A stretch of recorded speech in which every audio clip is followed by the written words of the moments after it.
encore de retour donc pour l'émission Jeunesse Archidynamique.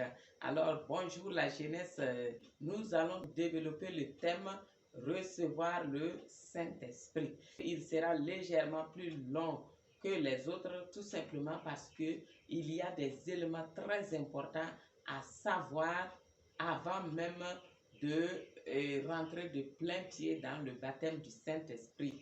Autrement, ce sera inutile d'avoir le Saint-Esprit si vous ne savez pas à quoi cela va servir et si vous ne savez pas comment entretenir cette onction que vous allez recevoir.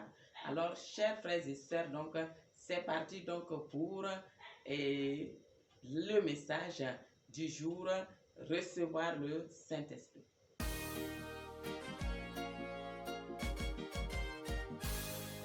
Alors, je vous invite, avant de commencer cette prière, je vais vous inviter vraiment à écouter et à réécouter ce message afin de vraiment faire bon usage donc de l'avènement du Saint-Esprit en vous et du baptême du Saint-Esprit que vous allez recevoir bientôt.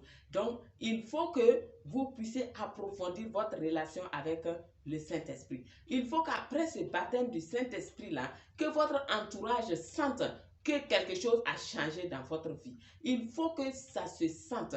Oui, on doit sentir cela à cause de tous les changements qui vont s'opérer sur votre comportement, sur votre vie physique, et sur votre bonne santé morale, bonne santé financière, bonne santé spirituelle. Donc, on doit sentir cela à tous les niveaux de votre vie. Oui, si vous mettez vraiment en pratique tout ce que vous avez entendu et si vous communiez avec le Saint-Esprit. C'est une personne, c'est la personne de Dieu qui est venue habiter en nous. Mais la seule différence, c'est qu'il est un esprit et qu'il est invisible. Donc, vous pouvez lui parler tous les jours, à chaque instant, à tout moment. Il n'y a pas de moment pour ça. Il n'y a pas d'endroit où on ne peut pas parler au Saint-Esprit. Il n'y a pas de moment où on ne peut pas parler au Saint-Esprit. Alors donc, premièrement, nous devons comprendre ceci. Dieu a créé l'homme pour qu'il domine sur la terre, pour qu'il assujettisse la terre et pour qu'il règne sur la terre à la manière de Dieu qui règne dans les cieux et qui contrôle toutes choses dans les cieux. Dieu a voulu que l'homme soit son représentant sur la terre. Et c'est ce que nous avons vu dans Genèse 1, verset 28. Lorsqu'il a fini de créer l'homme, c'est ce qu'il leur a dit: multipliez, remplissez la terre, l'assujettissez et dominez. Donc, voilà ce que Dieu avait prévu pour l'homme. 2. L'homme a péché et à cause de son péché, donc, il a perdu donc sa domination, son règne et son autorité. Tout cela a été transféré à Satan. Lorsqu'on obéit à Satan en péchant, on devient esclave de Satan. Et c'est ce qui s'est passé. Si l'homme avait continué à être obéissant à Dieu, il serait resté en communion avec Dieu comme il l'avait prévu et il allait continuer à régner comme il régnait dans le jardin d'Éden. Troisièmement, lorsque l'homme a péché en mangeant des fruits défendus, qu'est-ce que Dieu a fait? Dieu n'a pas du tout condamné l'homme. Lorsqu'il est arrivé dans le jardin d'Éden, comme il avait coutume de le faire, il venait communier avec l'homme dans le jardin d'Éden.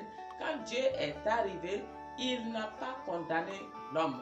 Il a tout simplement écouté ce que l'homme a dit et qu'est-ce qu'il a prévu? Il a prévu donc un plan de rédemption, un plan de sauvetage. Il a prévu un plan de rédemption pour l'homme. Et à quoi consistait donc ce plan de rédemption? Alors, Dieu devait venir sous forme humaine sur la terre pour défendre l'homme et le sauver donc du péché, des conséquences du péché qui était finalement la mort. Donc, il fallait donc que Dieu et que l'homme soit sauvé complètement. c'est-à-dire son péché complètement effacé et lui-même justifié pour pouvoir avoir la vie éternelle. Et deuxièmement, il fallait également qu'il ranime donc l'esprit de l'homme pour le faire revivre normalement comme il l'a prévu, et il fallait restaurer également sa position, cette position qu'il lui avait donnée dans le jardin d'Éden. Donc, c'est ce que Dieu a orchestré ce jour-là lorsqu'il a déclaré à Satan que la postérité de la femme allait lui écraser la tête. Quatrièmement, qu'est-ce qui s'est passé donc? Cela a été accompli effectivement plusieurs centaines d'années plus tard. Alors, Jésus-Christ est venu sur la terre, il est effectivement venu, et qu'est-ce qu'il a fait? Il a effacé donc le péché du monde. En quoi faisant? En allant à la croix avec tous les péchés du monde. Il a porté le péché de toute l'humanité. Il est allé à la croix du calvaire avec le péché de toute l'humanité. Il a détruit ce péché-là avec toutes ses conséquences. À la croix du calvaire, son sang a été versé pour justifier toute l'humanité, de telle sorte que toute personne qui croirait que Jésus est le Christ. Christ, c'est quoi? C'est le sauveur, celui qui est venu sauver l'homme, celui qui est venu effacer les péchés de l'homme et qui a restauré la position de l'homme à la croix du calvaire. C'est celui-là le Christ. Donc celui qui croit que Jésus est le Christ, il devient automatiquement enfant de Dieu, né de Dieu. Non pas de la chair, non, mais de Dieu tout simplement. Voilà donc ce que Dieu a orchestré, et voilà ce qu'il a accompli effectivement avec l'avènement de Jésus sur la terre. Alors donc Jésus est effectivement né d'une femme vierge nommée Marie, et il a marché sur la terre en portant nos péchés. Il est allé à la croix, il est mort, il est allé dans les régions inférieures de la terre, et dans les régions inférieures de la terre, qu'est-ce qui s'est passé là-bas? Il fallait qu'il y aille. Il y est allé, il a rencontré Satan et il a dépouillé Satan complètement de tout ce qu'il avait volé à l'homme. Et il a repris tout et il a ramené tout. Et Dieu l'a ressuscité le troisième jour. Le troisième jour, Dieu est venu par son Esprit Saint. Il a redonné vie au corps mortel de Jésus-Christ. Et ensuite, il l'a élevé et l'a fait asseoir à sa droite. Et Dieu ajoute, en le faisant asseoir à sa droite, il dit qu'il l'a fait asseoir au-dessus de toutes les dominations, de toutes les autorités, de toutes les principautés et de tout nom qui se peut nommer dans ce siècle présent et dans les siècles à venir. La parole de Dieu dit d'ailleurs dans Colossiens 2, versets 14 et 15, que l'acte dont les ordonnances nous condamnaient, Jésus l'a détruit complètement à la croix du calvaire. Il l'a détruit en le clouant à la croix. Il a cloué cet acte-là. L'acte-là, c'est le péché. Et il ajoute qu'il a dépouillé les dominations et les autorités en les livrant publiquement à un spectacle. Donc Satan et toute sa cohorte ont été dépouillés complètement. Et de telle sorte que Satan n'a plus rien contre nous. Il ne peut plus rien contre nous. Il a été complètement dépouillé. Lorsqu'on vous dit qu'on a dépouillé un gendarme ou un policier, qu'est-ce que vous croyez? On l'a complètement dépouillé. Dépouiller, c'est lui ôter tout ce qui lui permettait d'agir en tant que gendarme ou policier. Donc, de la même manière, Jésus a dépouillé Satan et toute sa cohorte, de telle sorte qu'il ne peut plus rien contre nous, sauf ceux-là qui sont toujours dans ces liens, ceux-là qui n'ont pas encore confessé Jésus comme leur Seigneur et leur Sauveur. Ceux-là qui n'ont pas encore confessé que Jésus est le Fils de Dieu, ce sont eux qui sont toujours donc dans les liens de Satan, parce qu'ils sont dans l'ignorance. Sinon, Jésus a dépouillé Satan complètement, de telle sorte que lorsqu'on croit que Jésus, lorsqu'on s'identifie à ce que Jésus a accompli à la croix du calvaire, automatiquement, on est libéré des chaînes de l'ennemi, on devient enfant de Dieu et on marche donc dans le royaume de Dieu. Pour les hommes qui n'ont pas encore accepté Jésus-Christ comme leur Seigneur et leur Sauveur, ils sont toujours dans les liens de Satan, ils sont toujours sous la domination de Satan parce que simplement ils sont ignorants de ce que Jésus a fait pour eux. Et cinquièmement, qu'est-ce qui s'est passé? Je viens de dire d'ailleurs que lorsque vous confessez que Jésus est le Fils, alors vous devenez automatiquement enfant de Dieu. Comment cela se fait-il? Comment cela se fait-il? C'est ce que nous allons voir dans cette cinquième position. Il a dit dans Ésaïe 57 que lui, il est le Très-Haut et son nom est saint et sa demeure est éternelle et il habite dans les lieux élevés. Mais, malgré cette position-là, Dieu dit, mais je suis avec l'homme contrit et humilié. Qui est l'homme contrit et humilié? C'est celui-là qui est dans l'abattement, celui-là qui est sous la puissance de Satan, qui est opprimé par Satan de toutes sortes, qui est dans toute forme d'échec, qui est dans toute forme de rabaissement, qui est complètement abattu et affaibli par les circonstances de ce monde. Oui, entouré de problèmes par-ci, par-là, dans sa famille, dans son travail, dans tous les aspects de sa vie et même dans le foyer. Tout cela peut abattre un homme sur le plan spirituel. Donc c'est cela, avoir un esprit abattu, un cœur contrit. Et Dieu dit qu'il est avec l'homme contrit et humilié. Et pourquoi? Il ajoute que c'est pour ranimer les esprits humiliés, c'est pour ranimer les cœurs contrits. Et dans ce passage de Ésaïe 57 là, le mot ranimer a été traduit de l'hébreu kahau. Kahau, et cela signifie simplement refaire revivre. Revivre, cela veut dire ressusciter, cela veut dire donc revivre dans la prospérité, cela veut dire redonner vie. Si tu m'écoutes aujourd'hui et que tu es dans cette situation-là où tu es complètement abattu, affaibli par le péché peut-être, par les circonstances de la vie peut-être, ou encore par la maladie, par les échecs de tous ordres, alors sache que Dieu dit que lui, il est avec toi. Quand il dit il est avec là, cela ne veut pas dire qu'il n'est pas avec les autres. Cela veut dire simplement qu'il porte un regard spécial sur ces genres de personnes-là. Ces personnes qui sont abattues, ces personnes qui sont complètement écrasées par les circonstances de la vie, ces personnes-là qui sont affaiblies par les circonstances, par les maladies, par des problèmes de toutes sortes. Oui, il dit qu'il porte un regard spécial sur vous. Pourquoi il porte ce regard-là sur vous? C'est pour simplement ranimer votre esprit, ranimer votre cœur. Et c'est ce que nous venons de voir, la traduction en hébreu. Cela veut dire vous faire revivre de nouveau, donner une nouvelle vie, une vie qui vient de lui, une vie divine. De telle sorte que vous soyez ravivés, vous soyez donc fortifiés dans votre esprit intérieur, dans votre homme intérieur. Parce que quand on parle de cœur, alors on parle de l'homme intérieur. On parle de l'esprit même de l'homme, le siège même de la volonté, le siège de la conscience, le siège des passions, le siège où tout se conçoit, le siège des pensées et tout le reste. Donc c'est cela le cœur. Il dit qu'il va donner vie à ce cœur-là. Il va donner vie à votre esprit. Il vient vous raviver. Donc, et comment il fait cela? Il vient habiter en vous. Son esprit vient. Et la parole de Dieu dit que celui qui s'attache au Seigneur devient un seul esprit avec lui. Donc son esprit vient habiter dans votre cœur et vous devenez un seul esprit avec l'esprit de Dieu, de telle sorte qu'il vous ranime. Donc, ce n'est plus vous qui allez vivre, non, c'est Dieu qui va vivre en vous. C'est son esprit qui va vivre en vous.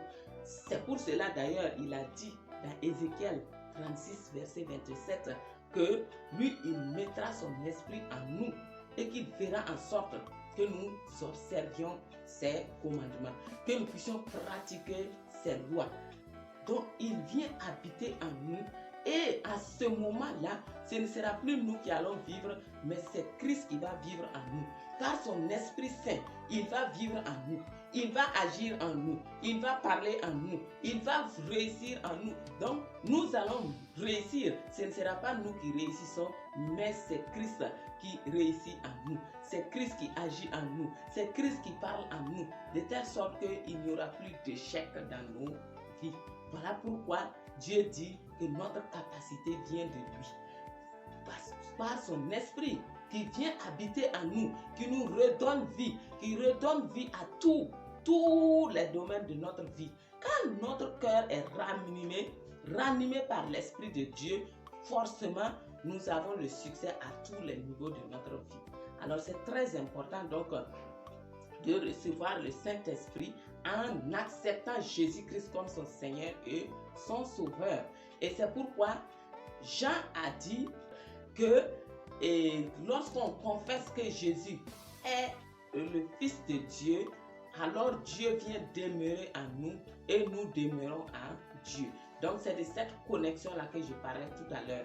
Quand tu confesses, quand tu reconnais que Jésus est le Fils de Dieu qui est mort pour toi à la croix et qui est ressuscité pour toi, alors automatiquement Dieu vient demeurer en toi et toi tu demeures en Dieu. Donc tu es devenu enfant de Dieu. Et spirituellement, tu as été transféré des ténèbres, transféré du royaume de Satan. Et tu es maintenant dans le royaume de la lumière de Dieu. C'est ce que nous lisons également dans la lettre de Paul aux Colossiens, où il dit que nous devons rendre grâce à Dieu, qui nous a arrachés des ténèbres et qui nous a transférés dans le royaume du Fils de son amour. Le Fils de Dieu. Le royaume de Dieu, c'est le royaume de la lumière. Il nous a transféré des ténèbres, il nous a arraché des ténèbres et il nous a amenés dans sa lumière.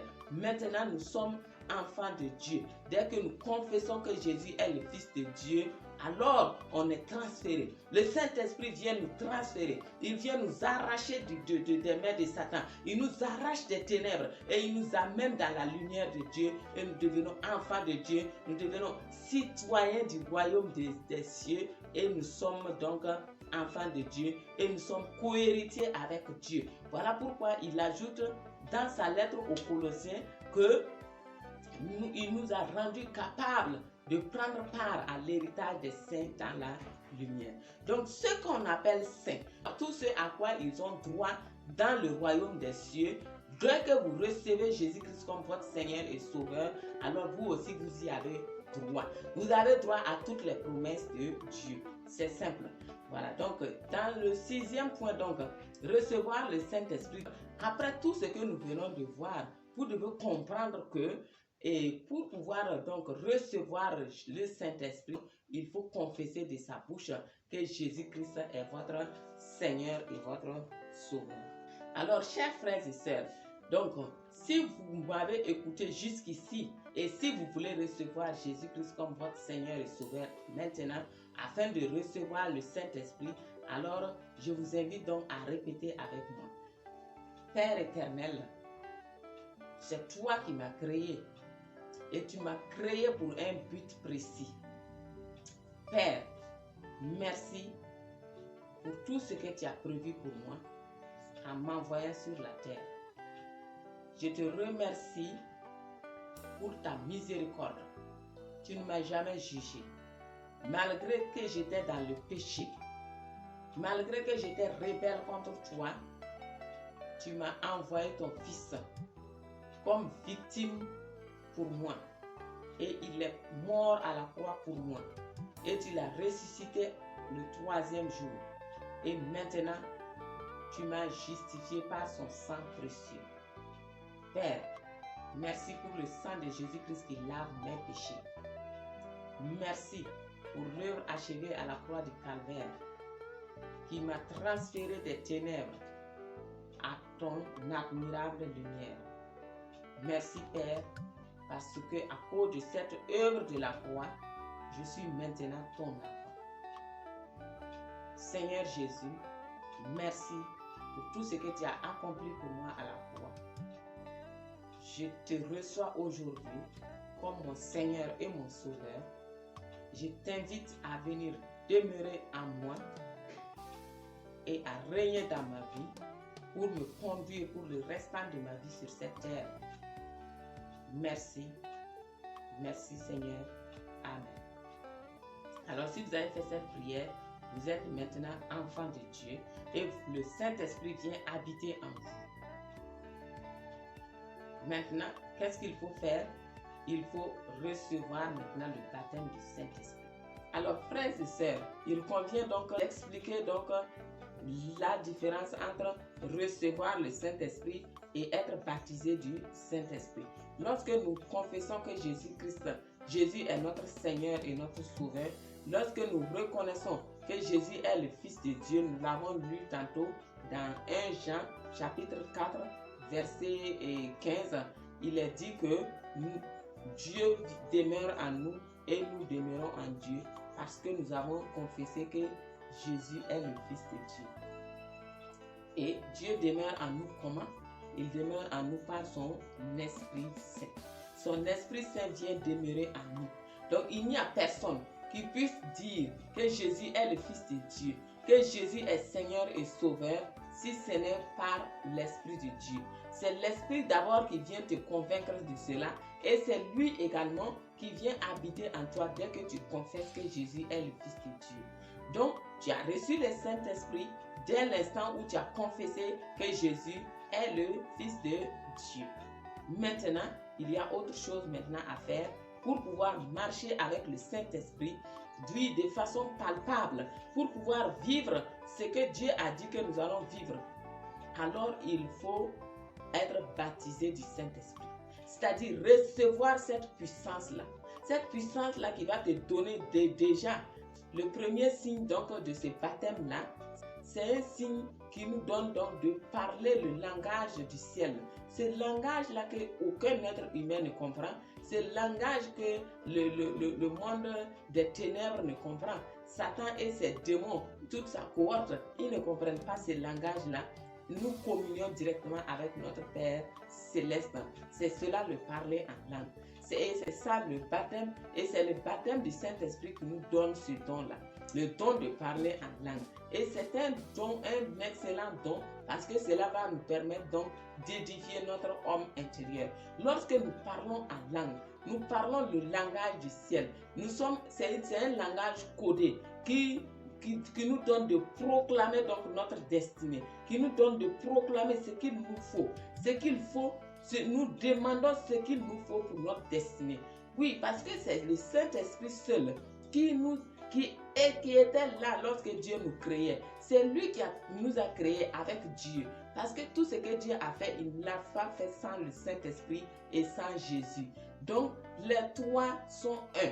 Et nous avons été créés en présence du Saint-Esprit qui connaît notre destinée. Il connaît notre programme. Il sait donc ce pourquoi nous avons été créés. Et lorsque nous parlons en langue, nous sommes en train de parler donc de notre destinée. Nous sommes en train de manifester notre destinée dans le plan surnaturel. Et par la suite, donc, nous voyons cela donc se manifester physiquement. Cela commence à se manifester sur le plan physique. Mais il faut d'abord que nous commençons à parler cela dans le langage du ciel. Parce que c'est ce langage-là, Satan ne comprend pas ça pour déjouer les plans de Dieu. Quand il entend, quand nous parlons de certaines choses avant leur temps, avant leur accomplissement, Satan se met à l'œuvre. Il amène ses démons et ils vont essayer de plusieurs manières donc de mettre les bâtons dans vos roues. Par contre, si vous parlez en langue, vous parlez et le Saint-Esprit, Satan ne comprend rien. C'est vous et Dieu. Vous et le Saint-Esprit, c'est le Saint-Esprit qui vous donne donc de parler. Ce qu'il faut que vous parlez, ce qu'il vous convient de dire, il va vous faire dire cela. Et les anges de Dieu, donc, qui mettent à exécution la volonté de Dieu lorsque vous le déclarez, ils vont se lever et ils vont commencer à exécuter ce que vous êtes en train de dire. Et vous voyez donc que les choses sont à quelque part accélérées d'une manière ou d'une autre parce que là, vous êtes en train de déclarer l'essentiel. Vous êtes focalisé donc sur ce pourquoi vous avez été créé et ce que vous devez accomplir. Donc, c'est ça l'avantage du parler en langue. Et c'est ce que Dieu fait avec nous. Lorsque il vient nous baptiser de son Esprit Saint, il nous donne le langage du ciel. Ce langage-là qui nous donne de parler, de parler, de parler et d'édifier notre homme intérieur. Pour que notre homme intérieur, notre esprit devienne un géant spirituel. Pour vraiment être affermi en Christ, affermi sur le plan spirituel pour pouvoir aller de l'avant et accomplir notre destinée.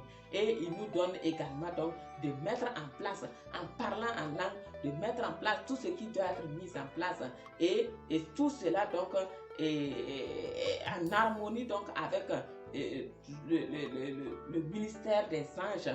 Tout cela donc est mis en place lorsque nous parlons en langue. Nous parlons le langage de Dieu et nous parlons l'essentiel de notre destinée.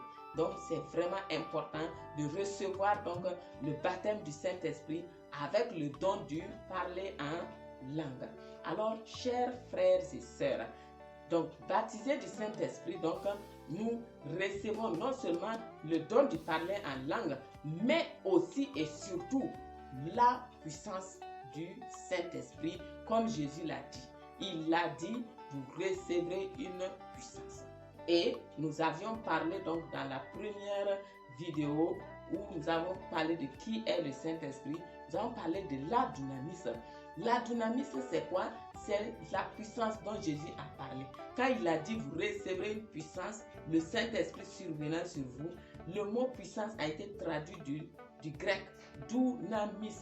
Dunamis qui veut dire la puissance de Dieu, pour la puissance d'accomplir des miracles, qui agit en l'être humain pour lui permettre donc de faire ce qu'il ne peut pas faire en tant qu'être humain. Alors, cette puissance-là, quand elle agit en l'être humain, elle donne à l'être humain donc de faire ce que les êtres surnaturels peuvent faire, ce que le monde surnaturel peut faire. Donc on accomplit donc des actes surnaturels et c'est ce que les gens appellent miracle. Cette dynamisme-là va te donner de faire ce que tu ne pouvais pas faire.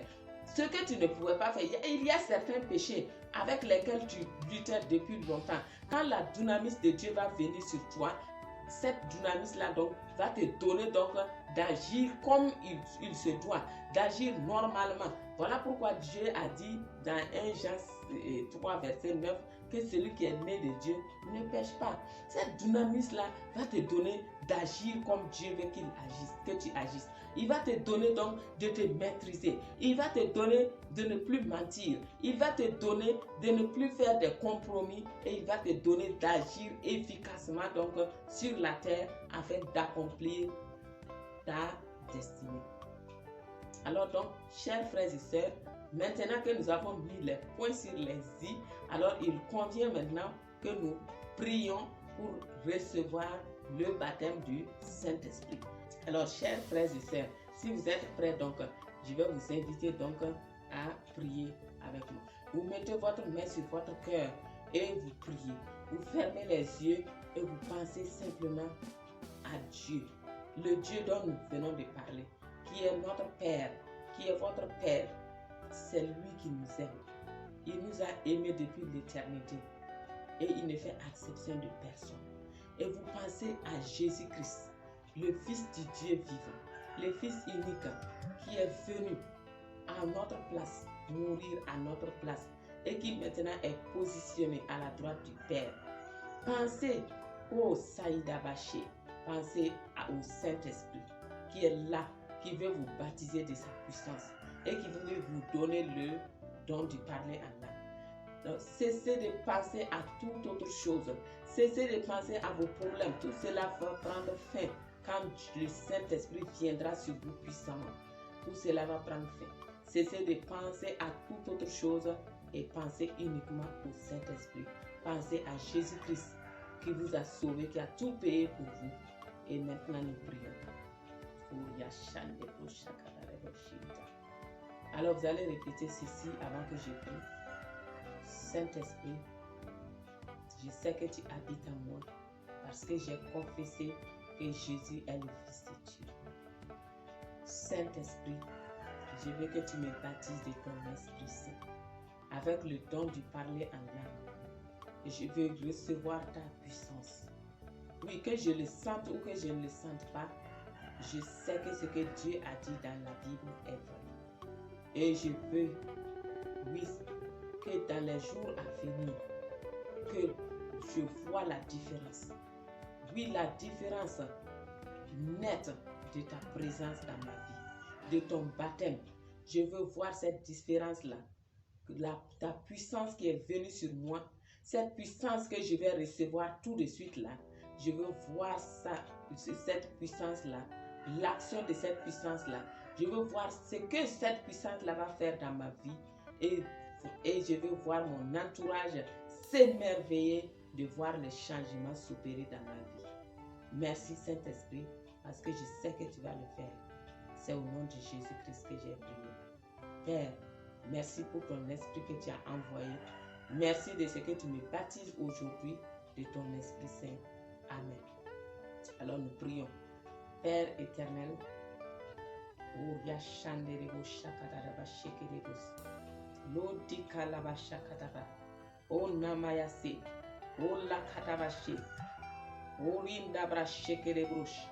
présence de Dieu est là.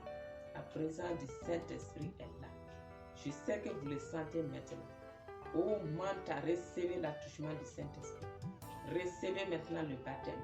Recevez maintenant le baptême. Oui, maintenant vous êtes baptisés de sa puissance. La dynamis vient sur vous. Recevez cette dynamis. Vous ouvrez la bouche, vous dites, je reçois. Je la reçois. Recevez la dynamis du Saint-Esprit maintenant. La dynamis. Oh, Ritaba Shekerebrushta Krindo. Oh, Saint-Esprit. Merveilleux Saint-Esprit. Glorieux Saint-Esprit. Rokotabasha. Lotokotabaha.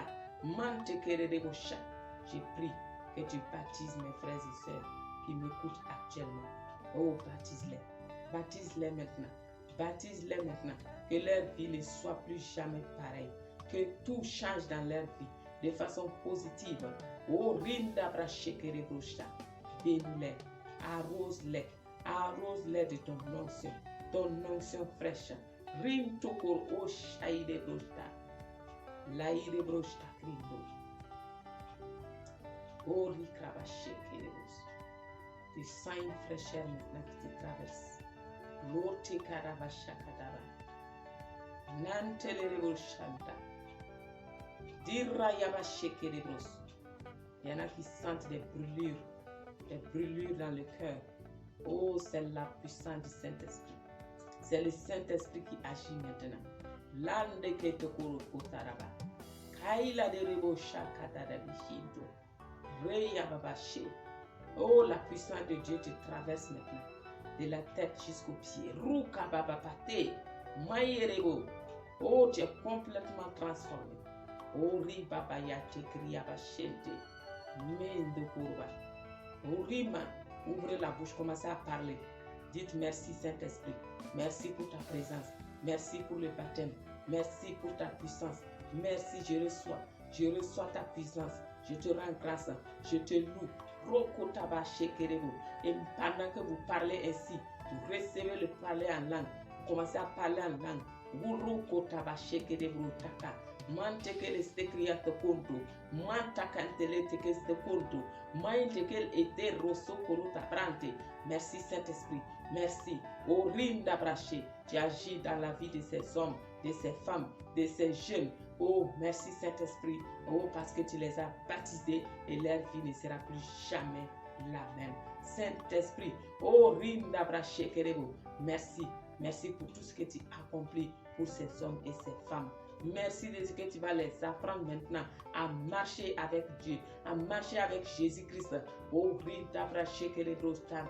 afin de vivre la vie éternelle lorsqu'ils quitteront cette terre. Merci pour l'accomplissement de leur destinée.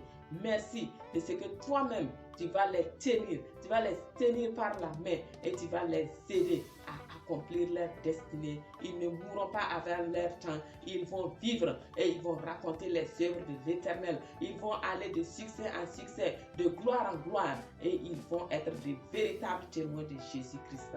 Merci Papa, tu l'as fait Au nom de Jésus-Christ, nous avons prié. Amen. Et j'attends donc vos messages, vos témoignages. Et cela me fera vraiment plaisir de lire vos témoignages. Et donc, très bientôt donc pour la suite, parce que nous allons voir maintenant comment vraiment vivre avec le Saint-Esprit. Nous allons voir le Saint-Esprit dans les études, le Saint-Esprit dans le mariage, le Saint-Esprit dans la vie sociale, et puis aussi, bon, il y aura beaucoup de messages donc pour la jeunesse. Alors, à très bientôt donc pour des messages encore plus alléchants. Bye bye.